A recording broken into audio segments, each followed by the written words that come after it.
So I'm Michael Gifford. I've come down from Cambridge today. I am the COO of IndigoAnd, which you probably won't have heard of unless you're paying particular attention to some minor parts of the engineering news, but that's because we're a startup.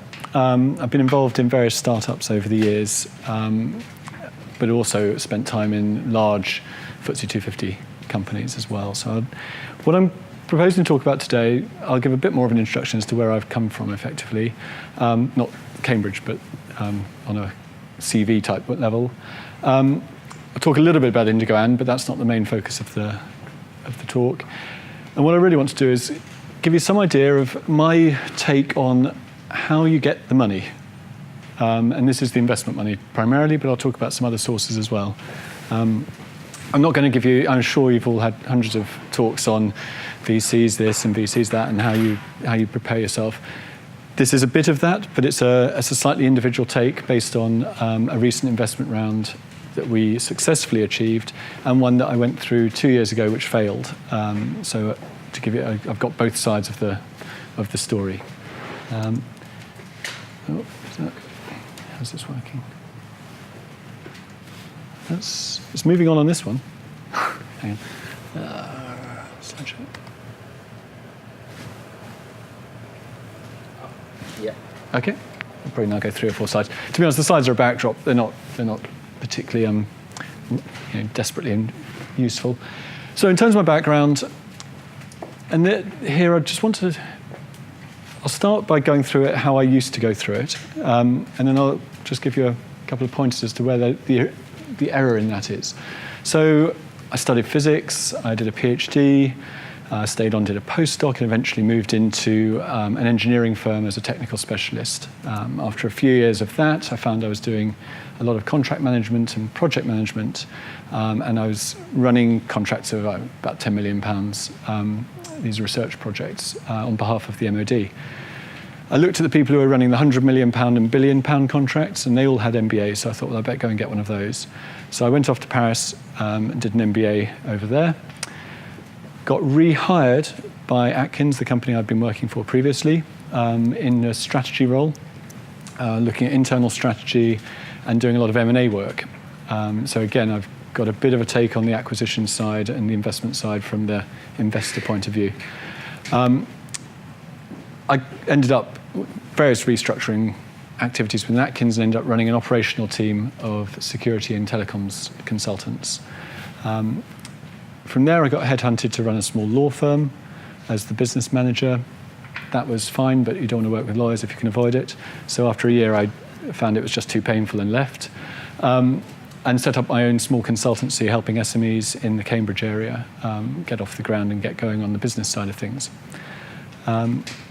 One of my clients was IndigoAnd, and after 3 weeks working with them, I got asked by Elspeth, my co-founder, whether I wanted to come in and join her within the company.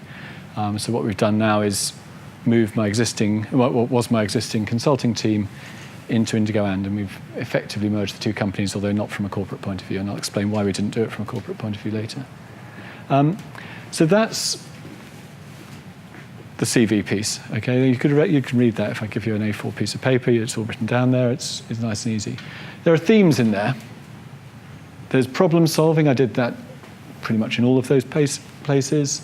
There's technical knowledge. Now that's gradually become less important, I think. There is an advantage that I can still speak the same language as a scientist. I can talk about acoustics if I need to. Doesn't mean I can actually solve the problems in acoustics, but at least I understand what they're talking about. There's challenge. So when I left Atkins the second time round, it was because I wasn't feeling challenged enough. I've always wanted that challenge. I've had to work pretty hard most of the time. I think the exception was probably my second year of my PhD, where I luckily had got some very nice results my first year and then drifted for a while. But generally, I feel like I work quite hard. On the flip side of that, it's really important to keep your balance in your life, so enjoy the other things. And then there's a bit around commercial insight, which I've gained over the years, and each of the places I've been has been growing, again, apart from the PhD, where the University of Cambridge doesn't grow that fast. So then you come back to how did I present that? So I told you the facts. I've got a PhD, I've worked in various different places, and if you're pitching, you've got to get away from the British modesty thing, or the sort of natural inclination, particularly of engineers, to want to downplay their achievements. And you've got to say, well, I did a PhD at Cambridge, and I did it in explosives in physics. Okay, that suddenly you're a bit further up the food chain than the venture capitalists thought you were a moment ago. I ran a team of 120 engineers, which I built from 30 engineers over an 18-month period. Again, up a bit. In the M&A work, I did the due diligence report on a $250 million acquisition that Atkins were involved in North America. Again, suddenly you're doing M&A that's more, bigger numbers than the ones they're used to. The MBA, I came top of my year at HEC in Paris, which is the top French business school. Again, up a bit. I don't like talking about that kind of thing, and I've missed out a whole load of stuff. Some stage I won a world championship sailing. All of these things, it's not natural for me.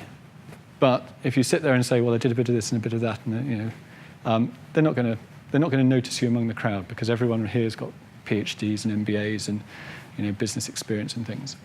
So that's the first point I want to make, which is don't be modest. You have to sell yourself, even if it doesn't feel nice. And that last bit was quite uncomfortable for me, just to give you a feel for it. More comfortable telling you about Indigo And very quickly. I'll just give you an overview of what we do, because otherwise Elspeth will wonder why I've charged the train to the company.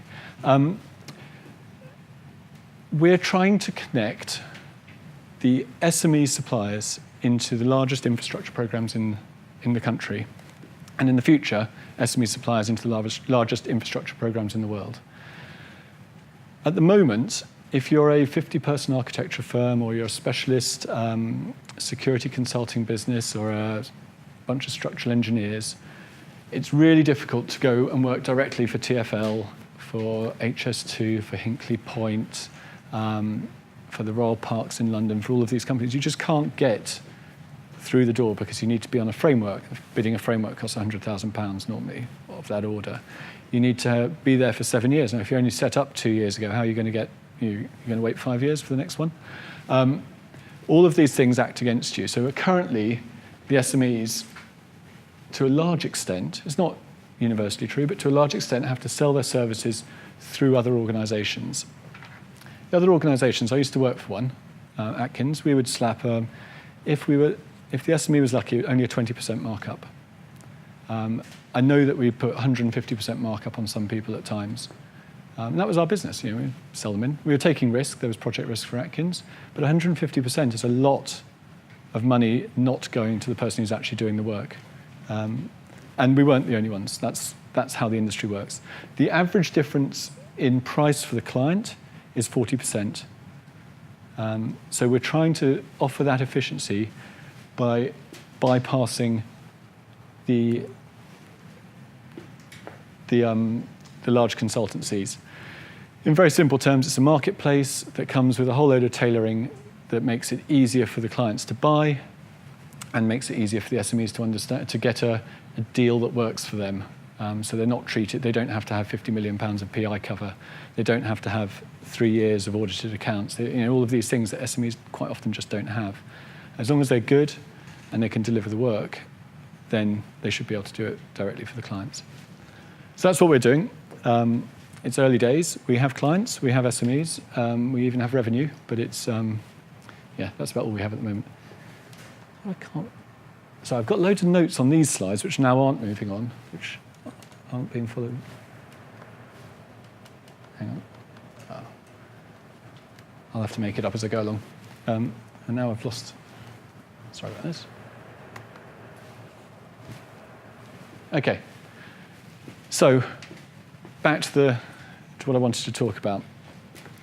How do you become investment ready? What I want to look at first is what are investors looking for, okay? So, you might think you've got the best idea since sliced bread. You've got a business plan, which is a hockey stick, hence the... So I was on the train on the way down just trying to pick up pictures to back me up. So you've got a hockey stick business plan, one where you start off making £1,000 a month, and then, 3 years' time you're making £15 billion a year. There are a few companies that do that, but most of them are called Google and Amazon and things. You've probably got a team, again, plays in nicely with the picture. But what are the investors actually after? Because they see a lot of hockey stick business plans. Sorry about this.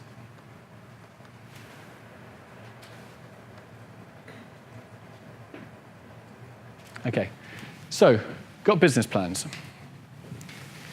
You're going to have one because you're not going to be able to talk to an investor without one. They're horrible things to write. You know that you've got an idea, it's going to make money. Why do you need to write it all down and make a plan? Unfortunately, that you do. The good news is they don't have to be your own work. Okay, it's not an exam. You can pick bits up from other people, you can plagiarize, you can borrow good ideas from the potential competitors. There's absolutely nothing to stop you doing that. Don't breach copyright, but yeah, and you'd be crazy not to, because a lot of people have been thinking about your problem or similar parallel problems for a long time. So take the best bits, put them all together into your business plan. If you don't know how to do something, if you don't really understand marketing, get someone else to help you with it. The key bit is to make sure that other people also review it. So throw it out to people, not the investors, but other people. Say, look, what do you think of this? And they'll say, well, you haven't said anything about how you're actually going to make money. Or you haven't said anything about your team. You haven't told them how great you are. Or the fact that actually maybe you're missing a CTO, or probably CTO is a bad one to be missing actually if you're in a startup, but you might be missing a CFO, you might be missing a marketing manager, or whatever. Explain how you're going to find those people. There are lots of bits. These are sort of this is your, what's the word? The index in your business plan. So you've got your risk log. I don't know how many of you have put a risk log into a business plan. It's worth doing because it makes you look a bit more mature as a company. You make it up on the train on the way there. The business model, come back to that in a sec because that's actually quite important. The marketing plan, again, that doesn't survive very long. You have a brilliant marketing plan. The investors will shred it anyway, but you might as well have a good one to start with, and they'll shred it a bit less hard. Your client profile. You want to know who your clients are likely to be. The investors will think of new ones, but it's got to be in there, or else you won't get through the door. A product roadmap. Now you say, oh yeah, we're going to do the Series A here. There's sort of the most minimum viable product come out in December, and then in June we'll have the version 2, and then we'll have a whole suite of things in. That never lasts anyway, but again, you've got to pretend at least you've got some idea of what you're going to do after the end of the week. Don't worry about an exit strategy. Again, if you've got a viable business, there are plenty of ways to get out of it, and the investors will have plenty of thoughts on that. Put one in, but don't worry about it, I think. So there was a look of surprise in the... my view is if the business is good, the investors will want to come in because they know they'll be able to get the money out one way or another. Can we ask directly, what's your strategy for exit? Several times, yeah. You've been asked that, okay, and you have an answer. Yes, sort of. Yeah, you say, well, we float on the AIM market, or we'll do a trade sale in 5 years' time. 5 years, and they're normally 5 to 7 years. Yeah. 5 years is a long time. The AIM market might not even be around in 5 years' time. You might be making so much money beyond the FTSE market, or what you do a management buyout and you get rid of the investors that way. It doesn't really matter. If the business is good, the investors can get their cash out. It's only if the business fails that you can't. But they love to ask because it's the only bit that they understand better than you do. So it makes them feel clever. Projections, you need to have a hockey stick because it's got to be exciting for them. Don't make it too optimistic because they've got to feel that it's achievable. If you say, yeah, we're going to have revenues of $1 billion in a year's time, you'll have had to invent something pretty special before they'll take that seriously. But you've got to also give them something to get interested about. If you just say, well, it'll employ 5 people and we'll make a bit of money, you might get the bank to give you a loan, but you're not going to get an investor to give you a chunk of cash. They're quite keen on unique selling points. I'm always slightly dubious that how unique a company can actually be. Companies tend to be there because they're either very good at what they do, or they got there at the right time, or something like that. Most things can be copied, even in technology.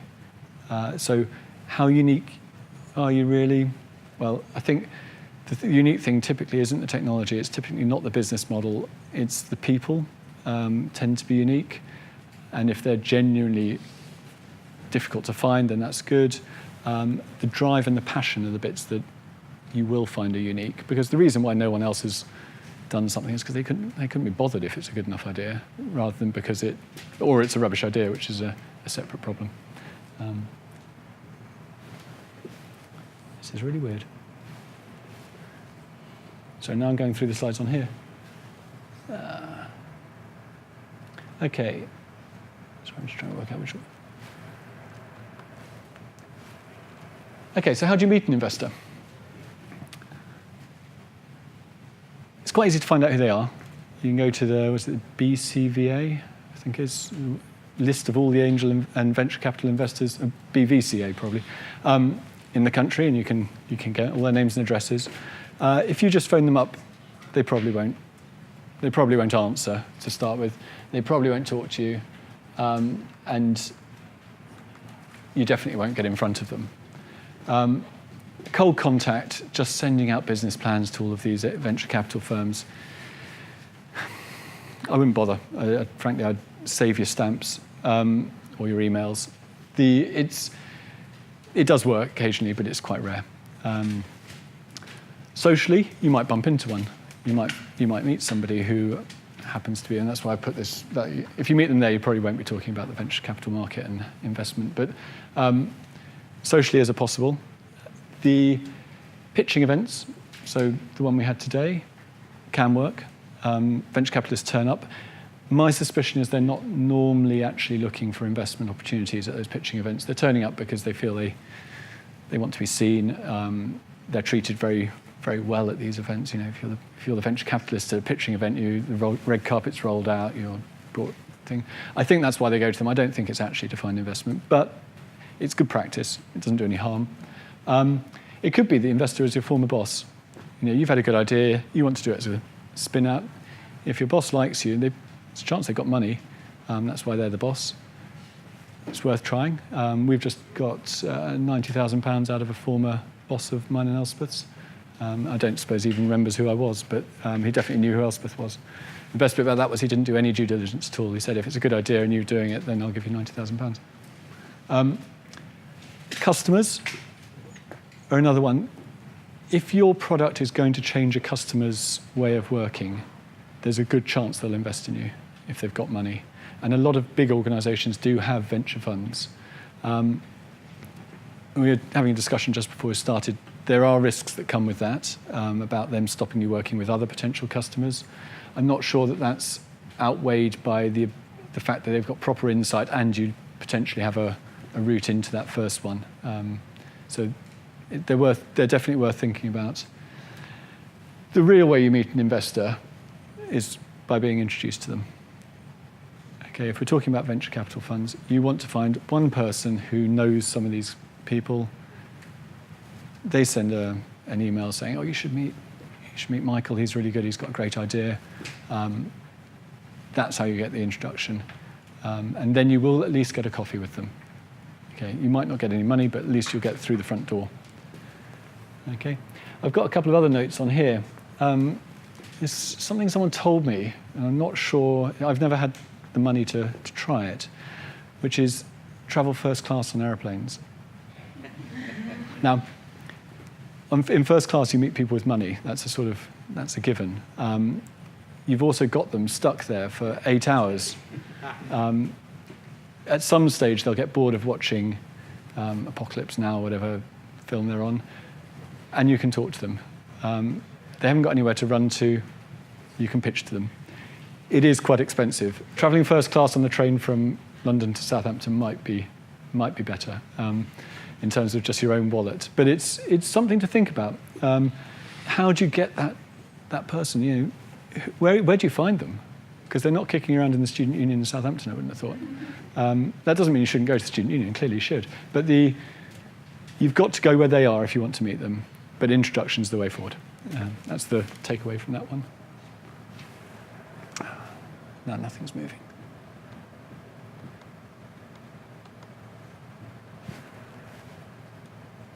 Okay.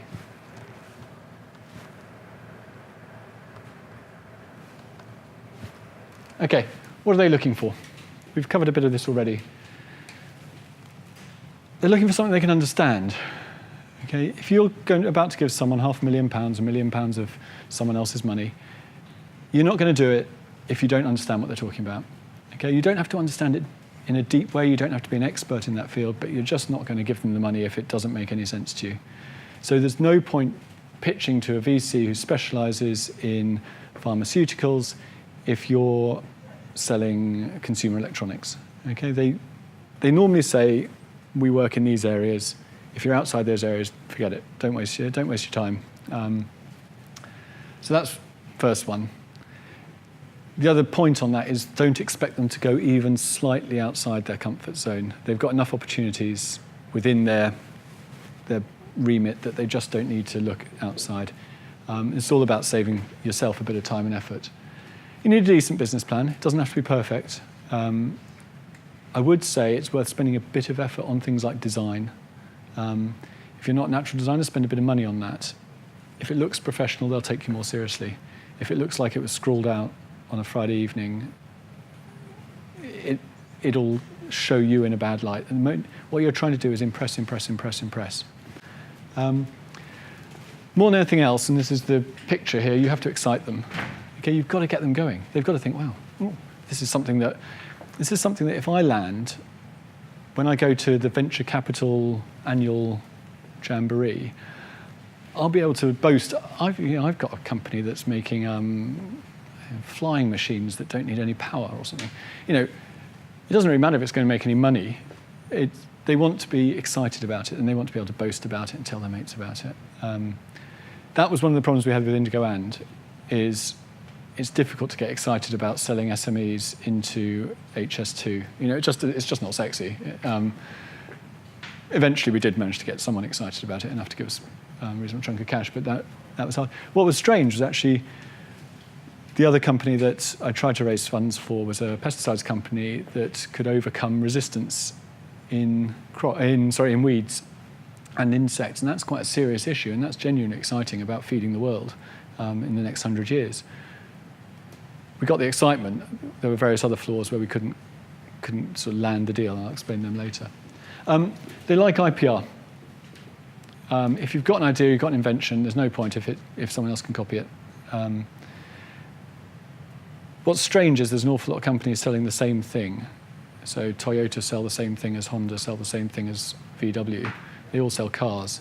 There's no patent on a car. They all seem to be quite capable of making cars that run.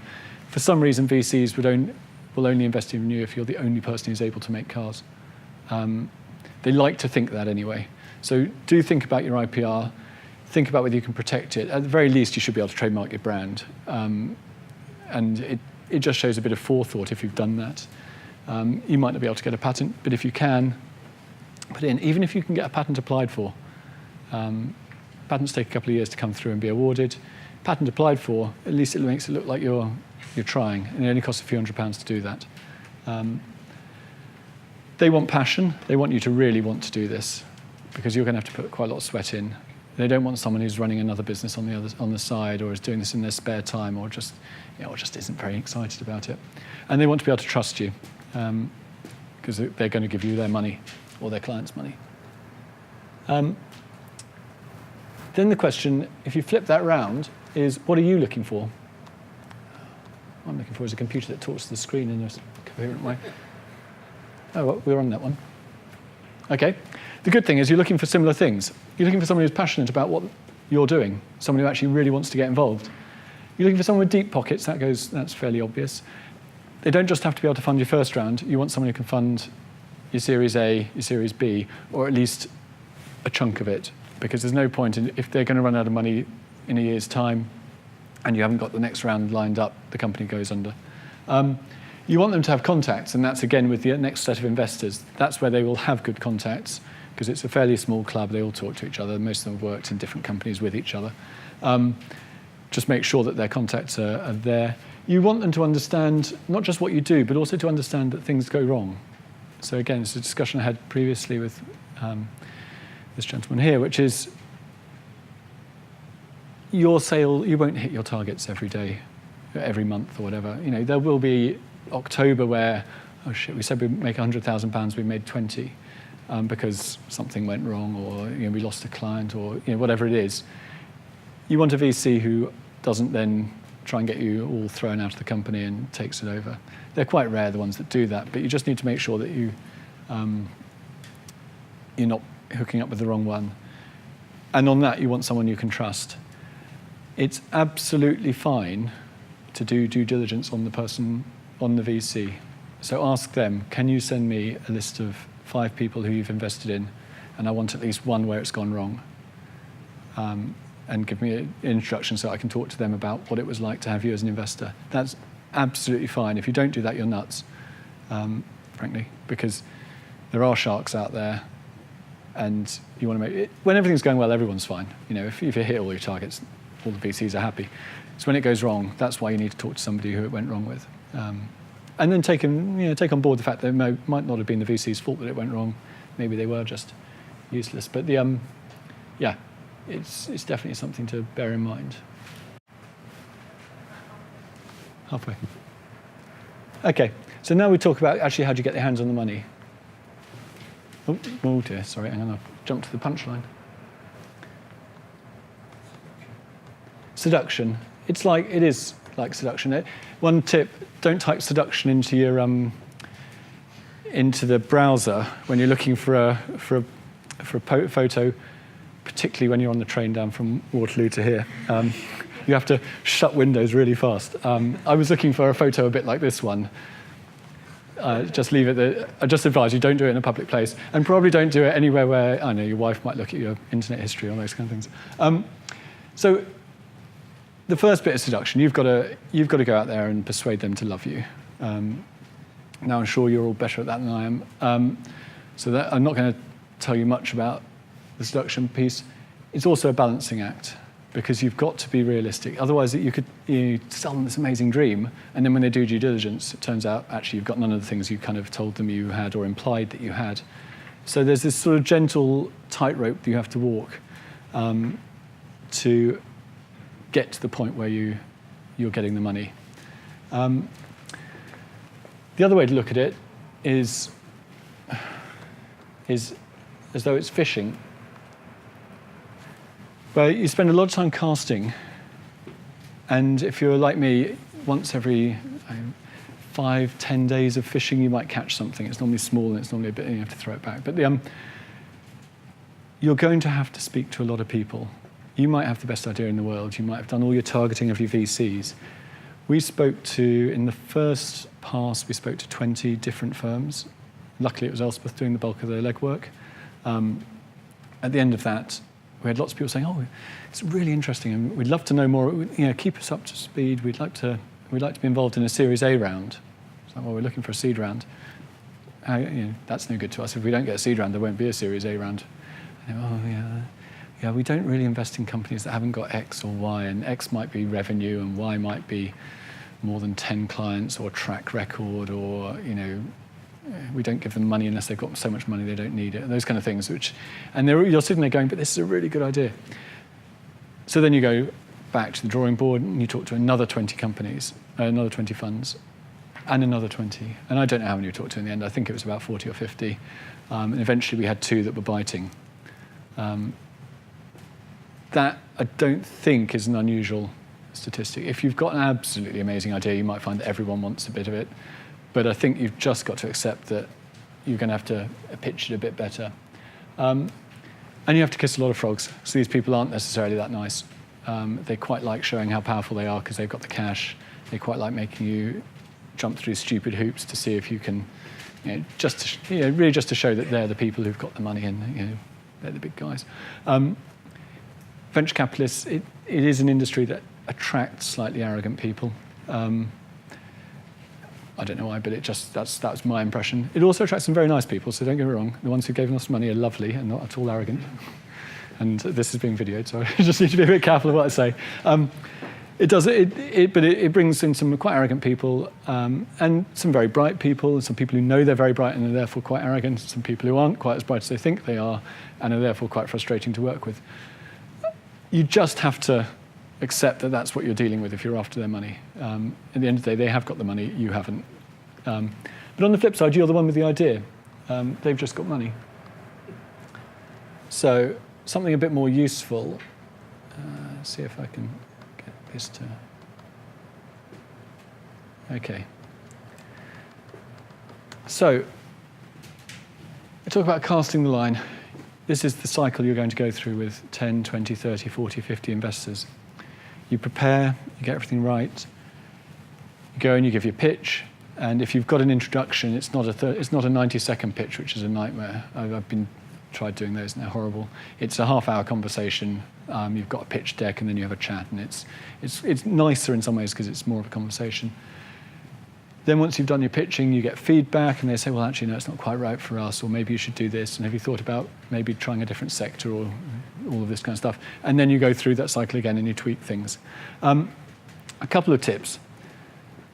Spend a bit of money getting it right if you need to. So that's the design thing again, making sure your pitch deck looks really professional. Get people to look at your projections and make sure they make sense, and you haven't forgotten stupid things like PAYE for your employees, or you're saying you can get a developer for £20,000 because you're a developer and you'd work for £20,000. All of those kind of, if you like, rookie mistakes. It's quite easy to make them. Practice. And I would suggest practicing with professionals. Now, you've got a good opportunity here because I suspect that Sophie, Ben, and the team can provide that level of practice with the mentors, with themselves. We actually hired a coach to coach two people who've been pitching large contracts to really big organizations for quite a number of years. We hired a coach to help us, and I think that was money well spent. If you've got weaknesses in your plan, you might as well be open about it. Don't say it's a weakness, say it's something that you need to address, but there's no point trying to hide it because it'll only pop up later. The piece there is iterate, iterate, iterate, but if they say something that you really don't agree with, then yes, you might not land that investor, but don't change the fundamentals of what you really think is important.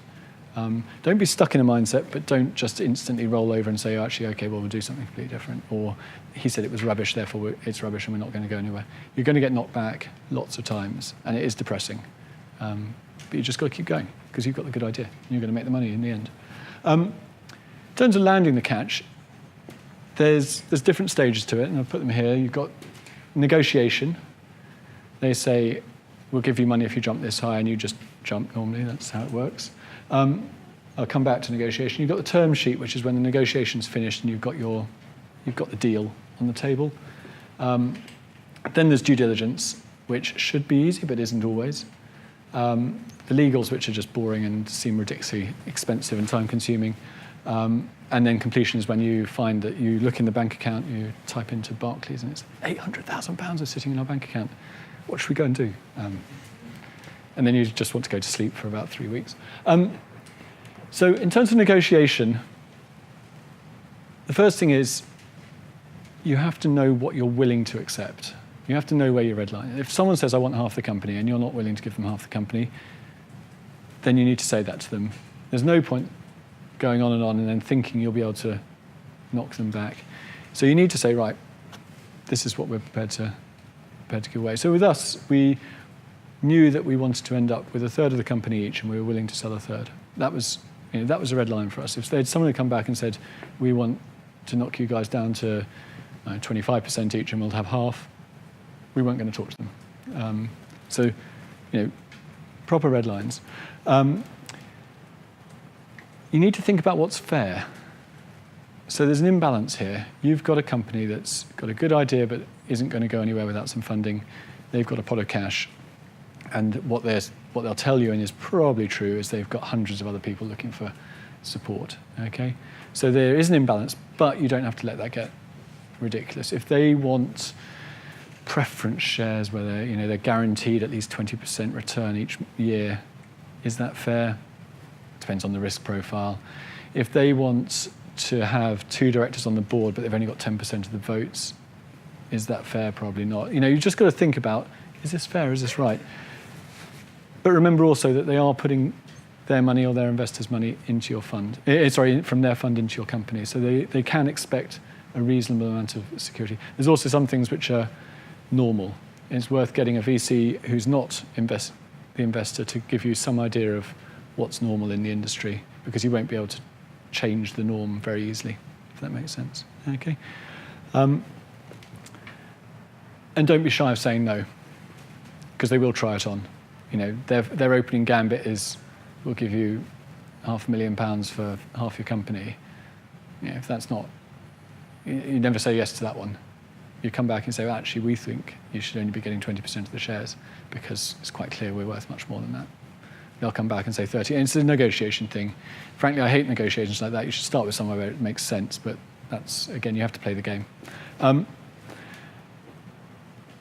When you come to due diligence, this is where we came unstuck with the pesticides company. We'd got to the point, we had a term sheet. It wasn't great for us, but we accepted it. It was okay. It wasn't too bad. Came to due diligence, and suddenly they looked into the structure of the company and who was running it and what else they were involved in, and it all came horribly unraveled, because basically the company was propped up by a large loan from another company that was itself was in a voluntary agreement with its creditors, and it all just, yeah, they don't like that kind of mess. They like things to be nice and clean. So in Indigo and, we were talking about merging my former consultancy in with it, you know, for the sake of getting 4 people into the company and a bit of branding. We scrapped that idea pretty rapidly, because it just made for a messier picture. They want something clean. They're talking to an early stage entrepreneur. You shouldn't have complicated commercial structures. You shouldn't have, oh, somebody owns the, you know, we don't own the IPR, we only lease it, or, you know, those kind of things. Yes, you'll have a bit of that. Nothing's ever completely straightforward, so you'll have some of it kicking around, but don't try and minimize that. The other thing with the due diligence, be ready. You can find a list of questions they're going to ask, because they always ask the same ones. You know, they'll ask for all your finances, they'll ask for your employment contracts, they'll ask if you've ever had a county court judgment against you, whatever that is. You know, so why not make it easy for them and have that all ready, set it up, and then you ping it back to them, and you ping it back on nicely headed paper, and you ping it back with a nice template, and it's all typed up with numbers to show that you've understood the question matches this one. And suddenly you move them into a mindset where they're thinking, this is a professional organisation we're dealing with. It's not some student popped out of Southampton University with a good engineering idea. This is a professional businessman who's got a good engineering idea from Southampton University. And you just set them in that mindset. And then when there is a hiccup, they're more likely to say, well, that's okay, because we know you're good, so we don't worry about the fact you haven't got a trademark registered. Who worries about that? So yeah, it's just be really professional about it and make everything look good. And this is where it comes back to the design thing. You know, our due diligence returns, we'd run past the design company that does things. It cost us 50 quid or something. It was peanuts. But it saved, I think, probably 3 weeks in terms of backwards and forwards, because they looked at it and thought, these people are, you know, their output is more professional than ours. And that's what you've always got to be trying to achieve. You've got to make them think that you really know what you're doing, even when you haven't got a clue. Where are we? I think that's all I wanted to say on the question of VC money. I just wanted to spend 2 minutes looking at other options. And again, actually, I put a nice picture of Sophie here, because she's probably got much more idea of what the other options available in this part of the world are. Hampshire County Council will have some funds for startup companies if you can tap into them. The ones I've had lots of success with are Innovate UK. So various companies I helped when I was running the consulting business. We took over, I think, over £1 million out of Innovate UK over about 3 years. The grants are there. A lot of them are undersubscribed, strangely. So the government's got a pot of money they've set aside for something, and they haven't got enough people asking for it. Less true for the national competitions, but definitely on the local ones. So the Agritech bunch in Cambridgeshire would phone me up saying, have you got any other projects we can fund? Because we've got £2 million to give away, and no one's asking us for, we haven't had any applications for a month. It's like, it's nuts money just sitting there waiting to be used. It doesn't tend to come with much in the way of strings. The only thing it does often come with, if it's government money, is a requirement to match it. So they'll pay for 60% and you have to find 40%. There's not much point in applying for them if you haven't got the 40% or a way of getting the 40%. And getting the 40% isn't well, then I'll go and see a VC, because that's a process that takes 4 or 5 months, and you haven't got that length of time. So Innovate UK is a good one. SBRI is better because they give you all the money. They give you 100% of the cash. And that's the Small Business Research Initiative. Again, you find it's all on the internet. It's a slightly more involved process to get it. You have to pitch and all these things, but yeah, it's not difficult. Charities, depending on what sector you're in. So if you're trying to sort out fishing in East Africa, there may be charities that are trying to help with that type of, regeneration effort or whatever it's called. If all you're doing is creating fancy hi-fis to go inside fancy cars, then you're probably not going to get much in the way of charitable support. But maybe you've got enough VCs hanging around that you don't need it. Loans, I've not had much experience of this with startups. And I think the answer is typically with startups, loans are quite difficult. There might be a small business loan, but you'll only get £1,000 or something. So they're great once you're established, once you've got cash flow, and if you're just trying to build your 15th restaurant and you've already got 14 up and running and they're making money, then you can take a loan. Loans are good because they're cheap compared to investment. But yeah, take a view on that. You can take a personal loan. Your call on that one.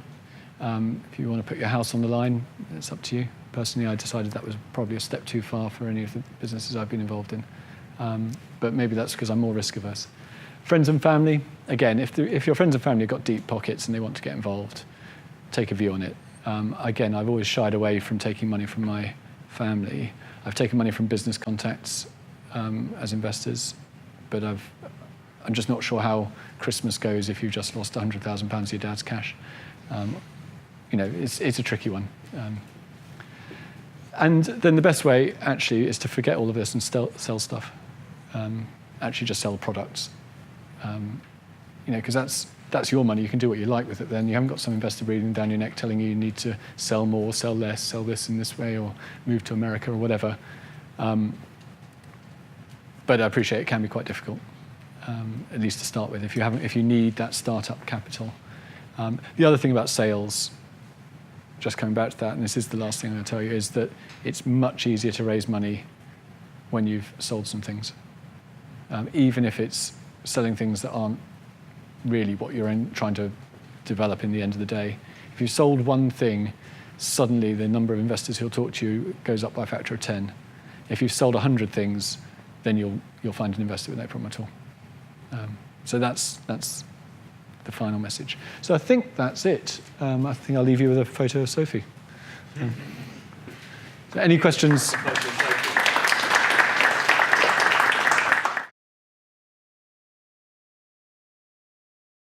So the question was, when do you move from bootstrapping to trying to take investment money? It's different in every company. I think the answer is, if bootstrapping is constraining your growth, you should think about investment quite hard, because most companies have a limited time in which they're going to be able to do that growth. Because other people will come along, because the technology will have moved on, or whatever it is. If you look at your projections when you're bootstrapping, and you look at your projections when you've got some cash coming in from an investor, and one shows you being substantially ahead of the game in a year or 2 years' time, I'd take the investment money. If your cost of sales is cheap enough and you're getting really good traction there that you don't need to go to the investor, then that's fine. But it's unusual, I think is probably fair to say. And I don't think there are many big tech companies that haven't had to go to investors at some point. Do you recommend getting some sales in very early? There's two reasons. One, actually, it gives you, the only way you can find out if your product's any good is by getting a customer to tell you whether they like it or not. And the best way to find that out is if they're going to give you money for it.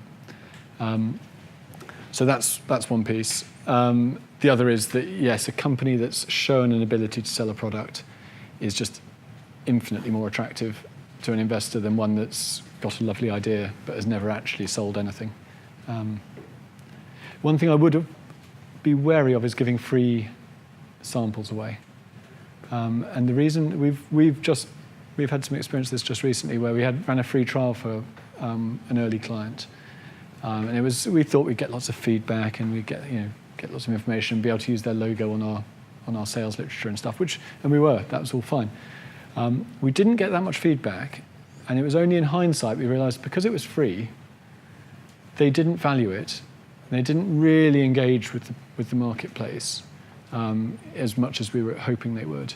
And as a result, we didn't get as much feedback as we hoped we would. And then because they hadn't valued it, they discontinued at the end of the free trial. So I'd be quite wary about giving anything for free, even if you're charging less than it costs to make. At least your customers have to put some money in. That's not a universal truth, but I'd just be wary of free trials.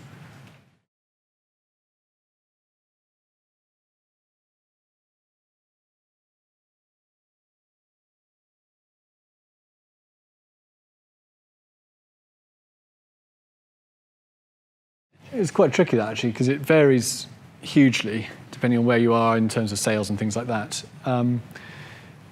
Typically, your seed round is somewhere between a few £100,000 and a few £1 million, a small number of millions. And there are exceptions. You'll read about them. Someone who's got £100 million from somebody just to start off with. But that's your standard range. For that, most venture capital firms have a minimum percentage they'll take, and that would either be 15 or 20%. So they won't be interested if they can't have at least that chunk of the company. Then when it comes to valuation, you can kind of do the maths and work out what 20%, if you're taking £200,000 gives you, or 20% if you're taking £1 million gives you. I think there's the truth that it's better to have a small part of a large company than all of a company that's just failed. So you have got to accept that you're going to have to give away something. But I've seen people give away 70, 80% of their businesses in return for quite significant investment in the seed round. But then what are you working for? You've only got 10%, 20%. If you've got a couple of founders, co-founders, you've got somewhere between 5 and 10% of the business each. Actually, you're an employee then. So I think you need to just balance it. Our thinking around the sort of 30, 33% mark for each of us was that at that stage we're not employees, we're owners. We can't dictate everything that happens about the business, but we also can't be kicked out as long as we stay together as business partners. We're not together in any other sense. I'd just like to clarify that one. I think you need to think about what feels right or wrong. I wouldn't worry too much if someone had said, so actually it was interesting because we had this discussion when we were taking the investment in this last round, was we had one bunch offering us about £700,000. And at that stage we were like, well, actually the extra money, it'd be useful, don't get me wrong, but it's not the be-all, end-all. What we really want is to get it nice and quickly and cleanly with people we can work with. And we still own 33% of the company, so if that means we can get to the next stage of our development quicker, that's going to be worth more than having the extra bit of cash at this stage. So it's you've got to do some funny. It's not like when you're selling your car to somebody you don't know, you're just trying to get as much money as you can for it. You're thinking about, this is someone we've got to work with. We've got to be comfortable working with them going forwards. And actually, what's going to accelerate the company most? Is it just the pure cash? Or is it the cash, the advice, etc.? And so our two business plans, we had one for £1 million, one for 750. And 18 months down the line, clearly the £1 million one's got, on a bigger growth curve. But it's not so different. And we actually took the smaller amount of money, because we just felt that there was a better fit in terms of the VCs. Their passion for what we were doing was substantially better than the other bunch. Maybe that was right, maybe it was wrong, who knows? We'll never know, so that's okay. Regarding the trap part. Oh, the trap part. When they want to have complete control despite only owning 30% of the company, where they've got vetoes on all sorts of things. Now, they will always have vetoes on some things, like your salary, for instance. They'll have the right to say, no, you can't pay yourself that much money every year. But and that's a trap that you can fall into. The other one, so with the pesticides company, they were after 20% preference, I mentioned that earlier, where basically if we sold out, they had a minimum return of 20% year on year. So if at 5 years there was an exit, they would have, the numbers don't work out, but doubled their money as a minimum level. So the company had to grow by more than that. And we took a view on this one, which I think was right, which was that in 5 years' time, given the nature of the technology we were developing, it was either going to have done 1,000% year on year, or we'd have gone bust. It was completely binary, that company. There was no way it was going to be trickling along at 20%. And so we were like, hey, okay, you can have that. But in other companies, what they're after in terms of preference, you might want to take a view on as to whether that's appropriate. But with a startup, if you're not going to do 20% growth year on year, then it's not a startup in the sense that we're talking about, I don't think.